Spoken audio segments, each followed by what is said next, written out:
పూరా local. Hi hello నమస్తే, welcome to పూరా లోకల్. నేను ప్రియాంక. గత కొంతకాలంగా వివాదాస్పదంగా మారిన దేవాదాయ శాఖ సహాయ కమిషనర్ శాంతికి ప్రభుత్వం నోటీసులు జారీ చేసింది. తన భర్త ఎవరో చెప్పాలంటూ నోటీసుల్లో పేర్కొంది. రికార్డుల్లో భర్త పేరు మదన్ మోహన్ గా పేర్కొన్నారని, కానీ మీడియా సమావేశంలో భర్తగా మరొకరి పేరును ప్రకటించడంపై వివరణ కోరింది. అలాగే ప్రభుత్వ అనుమతి లేకుండా మీడియా సమావేశంపై కూడా అభ్యంతరం వ్యక్తం చేసింది. ఈ నేపథ్యంలో శాంతిపై మరో 9 అభియోగాలు మోపింది. ప్రస్తుతం సస్పెన్షన్లో ఉన్న ఆమెకు దేవాదాయ శాఖ కమిషనర్ సత్యనారాయణ ఈ నోటీసులు జారీ చేశారు.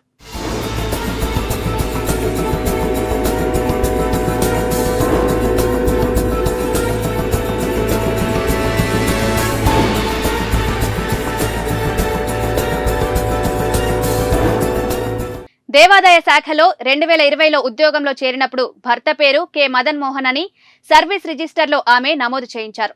గత ఏడాది జనవరి 25న ప్రసూతి సెలవుల కోసం దరఖాస్తు చేసినప్పుడు కూడా భర్త పేరు మదన్ మోహన్ అని పేర్కొన్నారు. కానీ ఈ నెల 17న నిర్వహించిన విలేకరుల సమావేశంలో పి సుభాష్ అనే వ్యక్తిని పెళ్లి చేసుకున్నట్టు తెలిపారు. విడాకులు తీసుకోకుండా రెండో పెళ్లి చేసుకోవడం ఉద్యోగి ప్రవర్తన నియమావళికి విరుద్ధం. దీనిపై 15 రోజుల్లో సమాధానం చెప్పాలి అని నోటీసుల్లో పేర్కొన్నారు. ఆమె తీరుతో దేవాదాయ శాఖ ప్రతిష్టకు భంగం కలిగిందని, దీనిపై వివరణ ఇవ్వాలని కోరారు.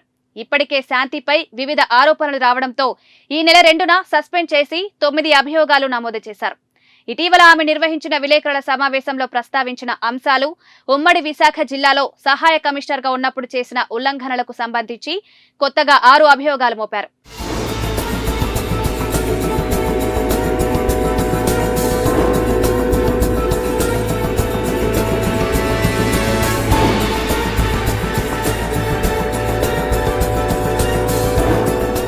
కొత్త అభియోగాలు ఏంటంటే, విధుల్లో చేరినప్పుడు భర్త పేరు మదన్ మోహన్ అని చెప్పి వేరొకరిని వివాహం చేసుకున్నట్టు వెల్లడించడంపై అభియోగం నమోదు.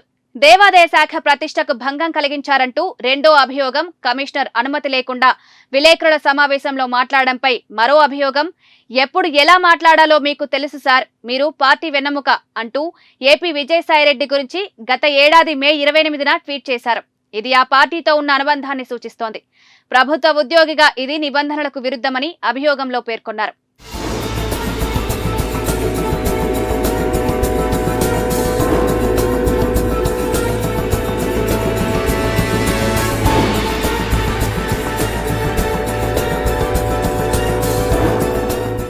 అలాగే విశాఖపట్నంలో నివాసం ఉన్నప్పుడు అపార్ట్మెంట్లోని మరో ఫ్లాట్లో నివాసితులతో గొడవ నేపథ్యంలో 2022 ఆగస్టులో అరిలోవా పోలీస్ స్టేషన్లో నమోదైన కేసుపై వివరణ ఇవ్వాలని కూడా కోరారు.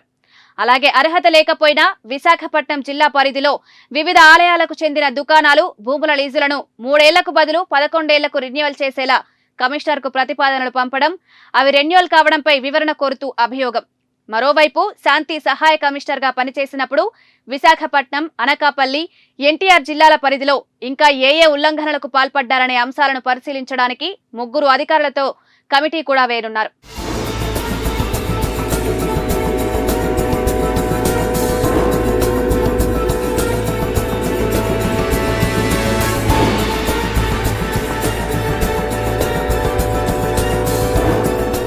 ఇవి అప్డేట్స్. కీప్ వాచింగ్ పూరా లోకల్.